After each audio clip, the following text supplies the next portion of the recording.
Pour beaucoup de gens, il est difficile d'accepter l'idée selon laquelle dans le vaste univers il n'y a que la vie sur Terre. Cependant, en même temps, certains rejettent toute preuve de l'existence de races extraterrestres. Dans cette vidéo, je vais vous présenter des cas réels de communication avec des extraterrestres, ainsi que des histoires d'êtres venus sur Terre depuis d'autres mondes et ne l'ont pas caché. Numéro 1. Billy Meier.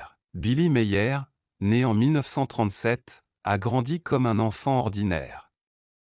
Cependant, à l'âge de 5 ans, il subit sa première visite extraterrestre. Même si pendant son enfance il n'y prêtait pas beaucoup d'attention, ses contacts se sont intensifiés à l'adolescence, ce qui l'a amené à se concentrer sur son développement spirituel et à collecter des informations sur les êtres extraterrestres. Dans les années 1970, Billy a parlé publiquement de ses communications avec une race d'extraterrestres appelée les Plejaren, qui, selon lui, étaient très semblables aux humains parce que nous partagions des ancêtres communs. Les Plejaren vivaient sur un monde appelé Hera, situé dans une dimension faisant partie d'une autre structure spatio-temporelle, séparée de la nôtre par une fraction de seconde et à 80 années-lumière de l'amas d'étoiles des Pléiades. Pour prouver l'authenticité de ces affirmations, Meier a présenté une série de photographies montrant le vaisseau spatial Plejaren.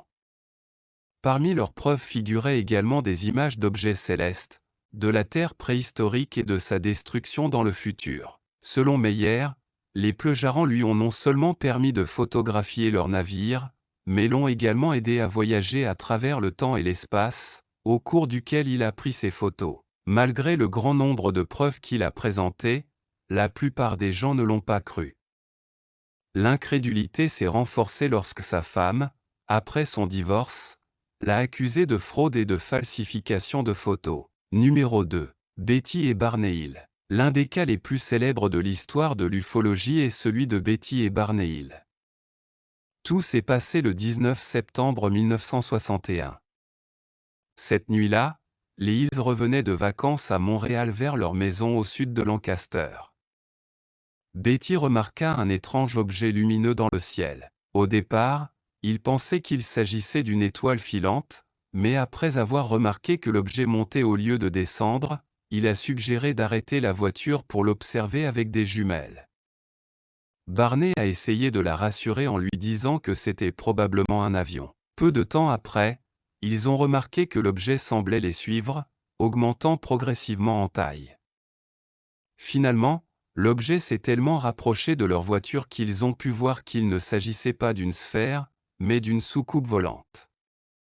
Après avoir entendu un son étrange, ils perdirent tous deux connaissance. 2 heures plus tard, ils se sont réveillés dans leur voiture sans aucun souvenir de ce qui s'était passé et sont rapidement rentrés chez eux. Pendant un temps, ils ont tous deux souffert de maux de tête et de cauchemars, ce qui les a amenés à demander l'aide d'un psychothérapeute. Sous hypnose, ils découvrirent qu'ils avaient été enlevés par des extraterrestres, qui communiquèrent avec eux pendant 2 heures, leur montrant une carte des étoiles et leur expliquant leur origine. Avant de les ramener sur Terre, les extraterrestres ont prélevé des échantillons de leur peau, de leurs cheveux et de leurs ongles. Bien que cette histoire ait été critiquée, les ufologues la considèrent comme une preuve significative de l'existence de races extraterrestres. Numéro 3. Travis Walton. Le 5 novembre 1975, un incident avec le bûcheron Travis Walton a changé sa vie pour toujours. À 18 h, lui et ses collègues travaillaient dans la forêt de Gève, près de Snowflake, en Arizona, lorsqu'ils ont repéré un objet lumineux en forme de disque. Travis a décidé de se rapprocher, mais ce faisant, un rayon vert a émané de l'objet et l'a frappé, le faisant perdre connaissance.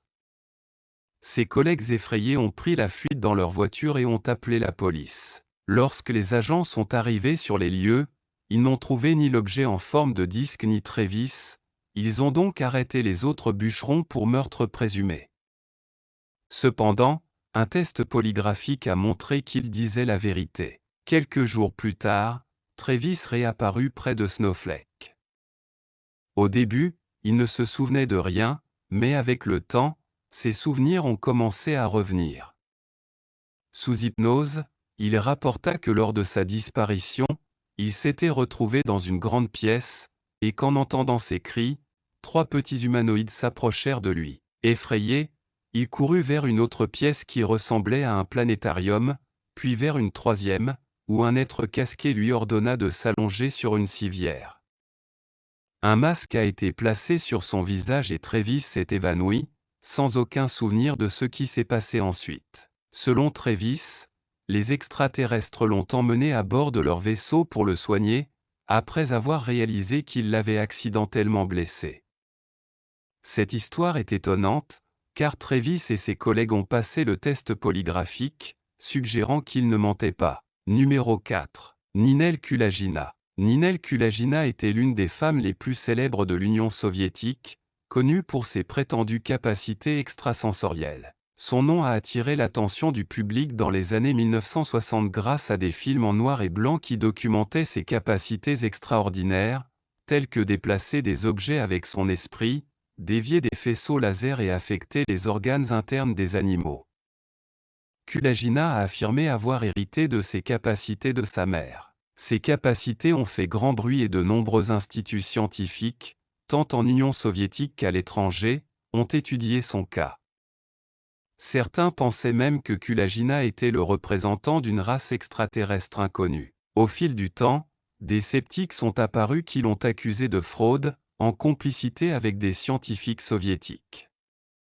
Cependant, à ce jour, il n'est pas confirmé si ces capacités étaient réelles, car il existe des personnes dotées de capacités surnaturelles, et il est possible que Ninel en fasse partie. Numéro 5. Boris Kiprianovitch. Boris Kiprianovitch, né à Volgograd en 1996, a surpris ses parents dès son plus jeune âge par ses capacités exceptionnelles.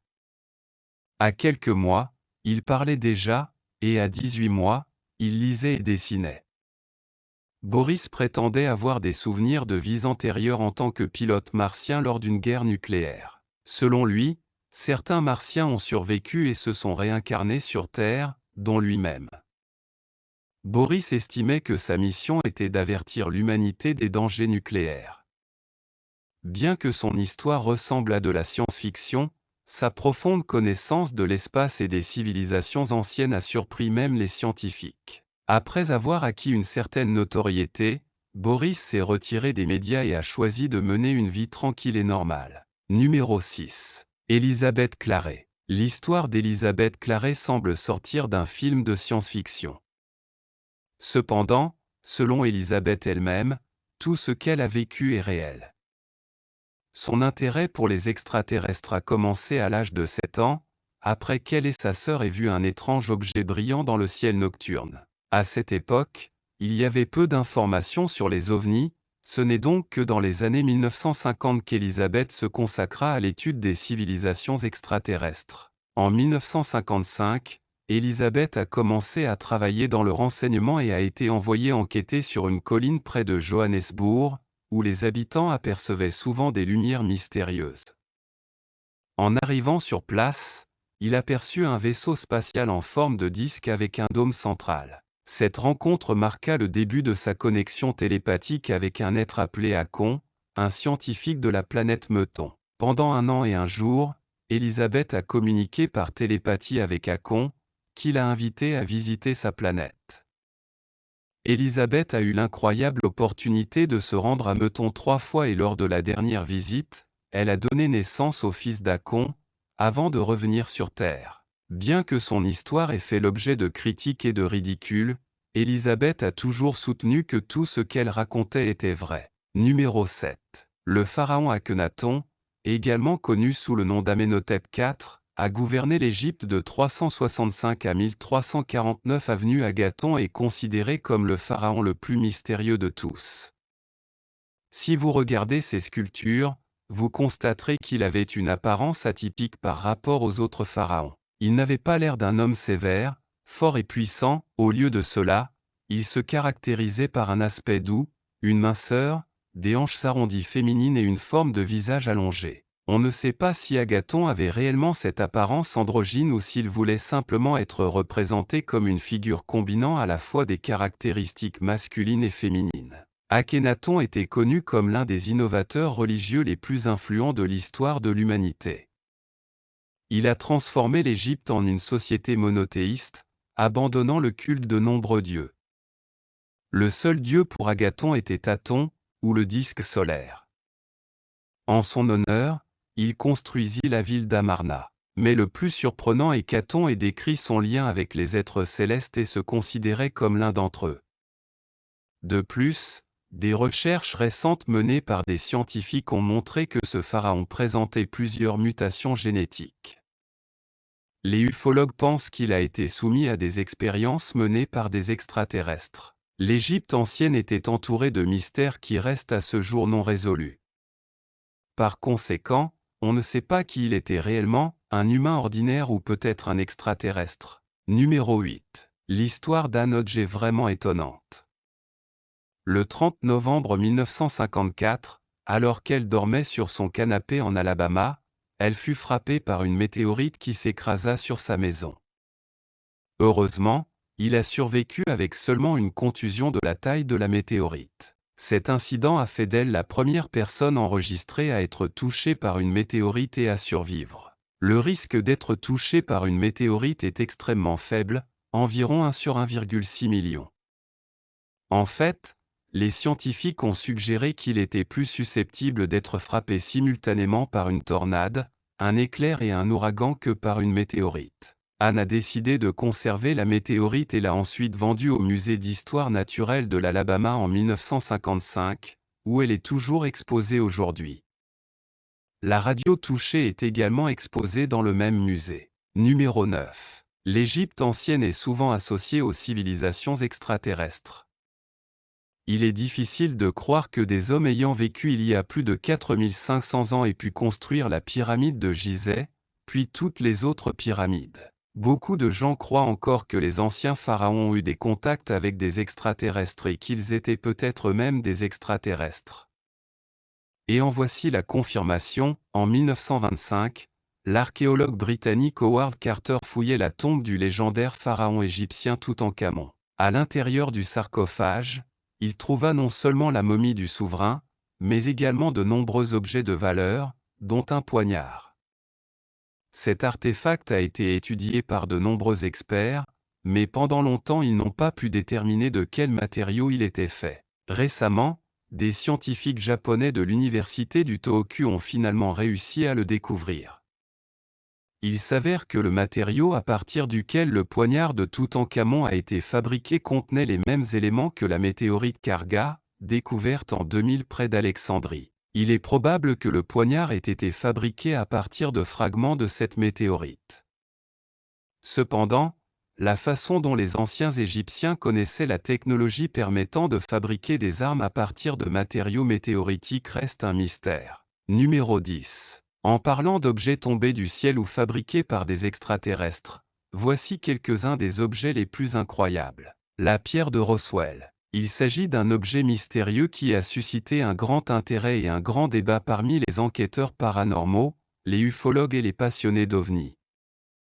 L'artefact a été découvert dans les années 2000 au Nouveau-Mexique, près du site du célèbre incident de Roswell en 1947, lorsqu'un ovni présumé s'est écrasé dans la région. La roche en question est de petite taille, approximativement de la taille d'une main, et présente une forme ovale et un poids considérable. Ce qui ressort vraiment de la pierre de Roswell, c'est le dessin sur sa surface, une série de gravures géométriques qui comprennent un cercle traversé par une ligne droite, ainsi que d'autres symboles complexes qui ressemblent à ceux trouvés sur les cercles des cultures. Un aspect particulièrement intéressant de la pierre de Roswell est son magnétisme inhabituel.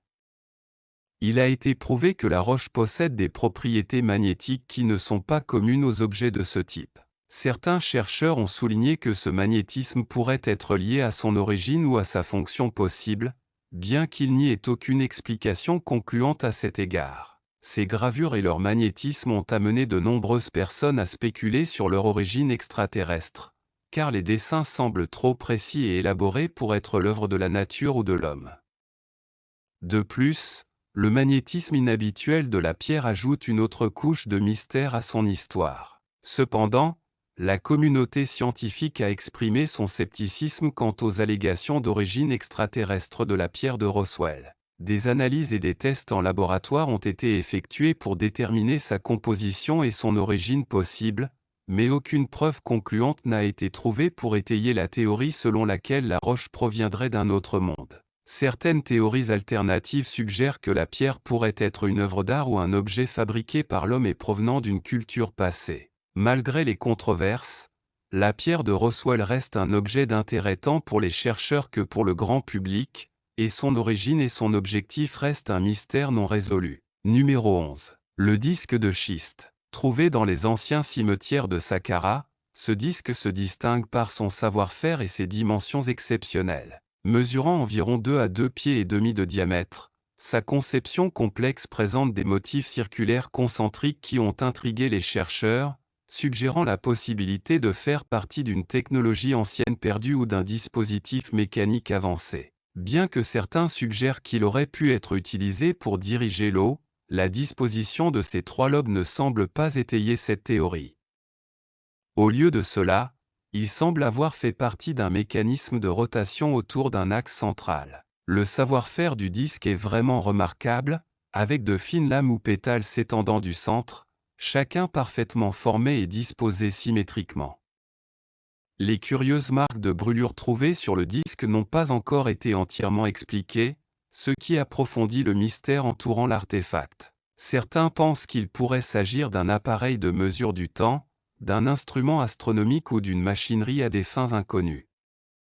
Reliées au disque se trouvent 3 pièces qui ressemblent à des pièces d'engrenage, suggérant un lien avec une technologie avancée. Les comparaisons avec des artefacts d'autres civilisations anciennes connues pour leur prouesse technique, comme le mécanisme denticitaire, soutiennent l'idée d'une connaissance du génie mécanique parmi les cultures anciennes. Cette similitude suggère une possible tradition perdue de technologies avancées, soulevant des questions sur les véritables capacités des civilisations anciennes. Numéro 12. L'oiseau de Saqqara. En 1898, des archéologues ont découvert ce qu'ils ont appelé le tombeau de Pehadi Imen à Saqqara, en Égypte. À l'intérieur de la tombe, ils trouvèrent une momie entourée de ses biens terrestres, soigneusement disposée sur une table voisine pour l'accompagner dans l'au-delà. Parmi la gamme habituelle de poteries, d'outils et d'autres objets funéraires, ils ont trouvé quelque chose d'inhabituel, un petit modèle d'oiseau. Lorsqu'ils ont catalogué ce modèle d'oiseau, il a attiré l'attention des archéologues en raison de sa symétrie presque parfaite. Les ailes de l'oiseau mesuraient un peu plus de 17 cm et ne pesaient que 39 grammes. Il est intéressant de noter que l'oiseau n'avait pas de pattes et que ses ailes étaient attachées à une fente dans la partie supérieure du corps, s'étendant vers l'extérieur comme s'il était en vol plutôt que replié, comme les modèles d'oiseaux égyptiens typiques. En l'étudiant de près, ils ont remarqué que l'oiseau de Saqqara avait des ailes profilées et non peintes, à l'exception d'un œil sur un côté. La chose la plus frappante était que sa queue tournait à 90 degrés, semblable à un stabilisateur moderne. À première vue, il ressemblait à un modèle réduit d'avion, ce qui était surprenant puisque les avions n'avaient pas encore été inventés en 1898 lorsqu'il a été découvert. Au début, les archéologues pensèrent qu'il s'agissait d'une représentation spirituelle et la conservèrent dans une vitrine pendant 70 ans. En 1969, le docteur Khalil Messia, professeur d'anatomie et membre de plusieurs clubs aéronautiques, l'identifie comme un modèle ancien de planeur. Leur théorie, bien que non étayée par des preuves solides, suggère que les anciens Égyptiens possédaient peut-être des technologies avancées. Messia a spéculé sur le manque de peinture sur l'oiseau pour gagner du poids et a proposé que sa queue verticale agisse comme un gouvernail. Bien que sa théorie sur l'absence de stabilisateur horizontal manquait de preuves, il affirmait avec audace que l'oiseau représentait un avion grandeur nature. Cette découverte continue de faire l'objet de débats, remettant en question nos idées sur la technologie ancienne. Numéro 13. La médaille du pharaon, Toutankhamon et son héritage. Toutankhamon était un dirigeant égyptien qui régna de la fin de la XVIIIe dynastie en 141 avant JC jusqu'à sa mort en 1324 avant JC, à l'âge de 19 ans. Bien que la renommée de Toutankhamon soit pâle en comparaison de celle de ses successeurs, pendant son règne, le jeune roi fut fréquemment félicité par le peuple égyptien pour avoir corrigé les injustices de son prédécesseur et réformé l'Égypte après qu'Akhenaton l'ait laissé dans la tourmente. La popularité mondiale du jeune pharaon est principalement due à l'exploration européenne des différentes tombes royales plus de 3000 ans après sa mort. La fascination pour Toutankhamon, tel que nous le connaissons aujourd'hui, provenait davantage de sa tombe que du roi lui-même.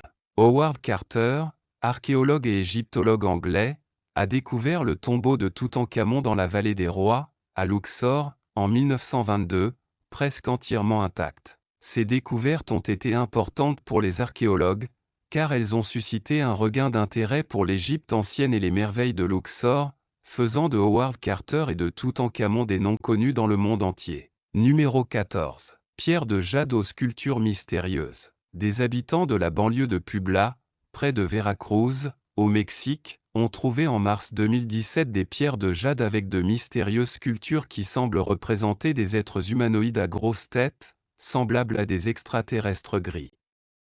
Cette découverte a été rapportée sur Twitter par le journaliste Javier López Díaz de Cinco Radio. Les pierres, étudiées par des experts, présentent des gravures qui pourraient représenter un véritable contact entre des êtres d'autres mondes et les civilisations mayas ou aztèques. L'authenticité de ces artefacts semble être confirmée par l'inspection d'une grotte voisine, où d'autres restes et pétroglyphes ont été trouvés qui reproduisent des scènes de rencontres entre des êtres extraterrestres et des cultures préhispaniques. Divers motifs sculptés peuvent être vus sur les pierres documentées, notamment des vaisseaux spatiaux et des êtres ressemblant à des extraterrestres gris.